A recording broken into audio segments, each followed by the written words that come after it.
एक बहुत कॉमन तकलीफ़ होती है जो हाथ में होती है, उसको कहते हैं मैलेट फिंगर, जिसके बारे में हम बात करना चाहेंगे। मैलेट फिंगर के बारे में। ये मैलेट फिंगर है जिसमें उंगली के जो आखिरी वाला जॉइंट है, छोटा वाला जो जॉइंट है, उसमें चोट लग जाती है, जिसके कारण वो बेंड हो जाता है और वो सीधा नहीं हो पाता है। इसको कहते हैं मैलेट फिंगर। मैलेट फिंगर में ये होता है कि जो बेंड है वो थोड़ा हैमर जैसे दिखता है और टेक्निकली हैमर को मैलेट कहते हैं, इसलिए इसको मैलेट फिंगर कहते हैं। ये होता क्यों है?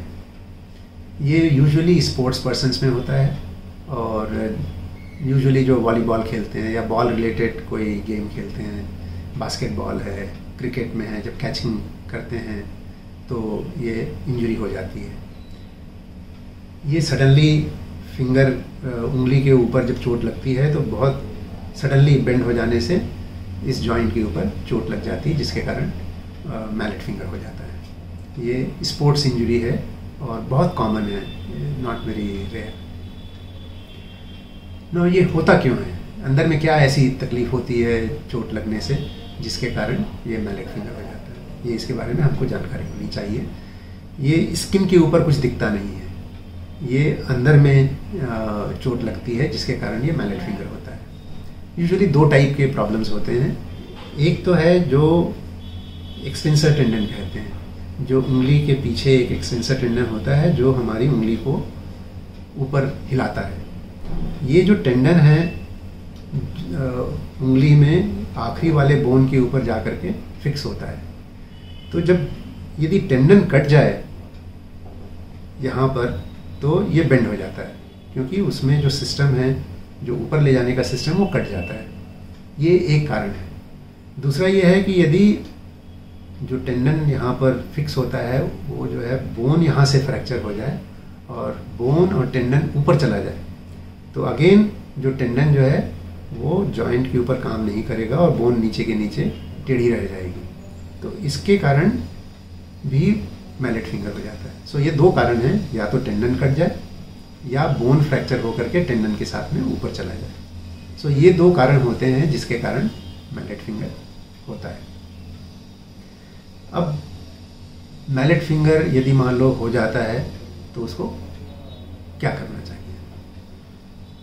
इसमें दो तरीके होते हैं। एक तो है बिना ऑपरेशन का ट्रीटमेंट और दूसरा होता है ऑपरेशन करना पड़ता है। बिना ऑपरेशन का ट्रीटमेंट जो है बहुत सिंपल है।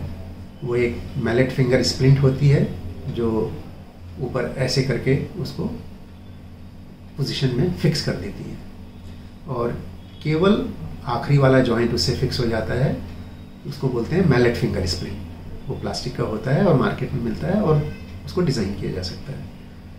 लेकिन ये स्प्लिंट को आपको कम से कम नहीं तो 6 से 8 हफ्ते तक के मेंटेन करना होता है। उसको निकालना नहीं चाहिए, वो 24 घंटे रहना चाहिए। तब जो टेंडन है और बोन है अपने आप वहीं अपनी जगह पे हील हो जाएगा और आपका प्रॉब्लम सॉल्व हो जाएगा। लेकिन इसमें यही परेशानी है कि आपको 6 से 8 महीने तक के उस स्प्लिंट को मेंटेन करना पड़ता है।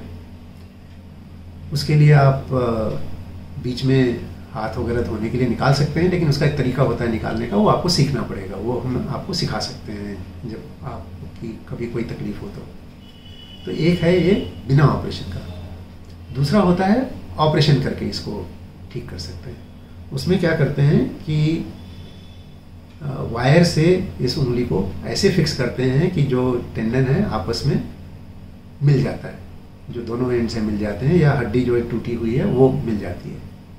तो इसको आप तार लगा करके हम रखते हैं और वो भी तार जो है 6 से 8 हफ्ते तक के रखते हैं, इसलिए ताकि वो बोन और टेंडन जो है हील हो जाए। अब एक प्रश्न आता है कि किस में हमको ऑपरेशन करना चाहिए और किस में हमको ऑपरेशन नहीं करना चाहिए। ये इसका डिसीजन जो है आपको सर्जन के साथ में बैठ करके लेना पड़ेगा। लेकिन सर्जन जो है तभी करता है जब उसमें जो फ्रैक्चर है एक मेजर फ्रैक्चर हो, जिसमें 50% ऑफ द जॉइंट एरिया उसमें इन्वॉल्व हो, तब करता है। या फिर डिस्प्लेसमेंट बहुत ज़्यादा हो, जैसे डिसलोकेशन हो जाए, सबलक्सेशन जॉइंट का हो जाए, या बोन फ्रैगमेंट बहुत दूर तक के चला जाए, जो केवल स्प्लिंट से पास नहीं आएगा, तब हम ऑपरेशन करते हैं। सो ऑपरेशन के अपने एक इंडिकेशंस हैं, वो सर्जन आपका एक्सरे देख करके और आपसे बात करके डिसाइड करेगा। नक्शल में आपको ये जानना चाहिए कि दो तरीके हैं, एक बिना ऑपरेशन का तरीका है और दूसरा ऑपरेशन का तरीका है। नाउ इसका रिजल्ट क्या हो सकता है? यदि आप देखेंगे, मैलेट फिंगर एक बहुत छोटी सी बीमारी है, केवल एक उंगली में एक फ्रैक्चर है और या टेंडन कटा हुआ है, तो आदमी बहुत ज़्यादा शुरू में कंसर्न नहीं होता है।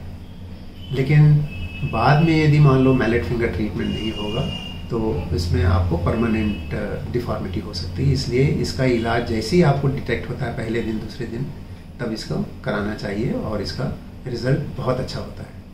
मेरे एक्सपीरियंस में यदि मान लो आप इसका इलाज फर्स्ट 3-4 डेज़ में कराते हैं, स्प्लिंट लगा लीजिए, ऑपरेशन करते हैं, यदि 3-4 दिन में शुरू हो जाता है तो ऑलमोस्ट 100% रिकवरी होती है। यदि आप लेट करते हैं, यदि मान लो 2-4 हफ्ते के बाद जाते हैं और इलाज करवाते हैं, तो हो सकता है कि उसमें रिज़ल्ट कॉम्प्रोमाइज़ हो जाए। इसलिए यदि आपको मैलेट फिंगर डिटेक्ट होता है, यदि आपको लगता है कि आप उंगली ऊपर नहीं उठा पा रहे हैं, कोई चोट लग गई है और इसमें परेशानी है, तो आप उसका इलाज के लिए आप इमीडिएटली डॉक्टर से कंसल्ट करिए और इसका इलाज करवा सकते हैं। सो मैं यही कहना चाहूँगा, हालांकि ये छोटी सी प्रॉब्लम है, मैलेट फिंगर काफ़ी कॉमन प्रॉब्लम है, स्पेशली ये स्पोर्ट्स इंजरी होती है, खेलने के बाद बॉल रिलेटेड या एक्टिविटीज़ में होती है, कई बार बॉक्सिंग वगैरह में भी ये हो जाती है। हमारे काफ़ी मरीज़ हैं जो क्रिकेट खेलते हुए, कैच करते हुए उनको मैलेट फिंगर हुआ है। तो इसमें इलाज जो है 2 तरीके हैं, बिना ऑपरेशन के और ऑपरेशन के, और रिज़ल्ट बहुत अच्छा होता है। तो इसके लिए बहुत ज़्यादा आपको परेशान होने की ज़रूरत नहीं है। धन्यवाद।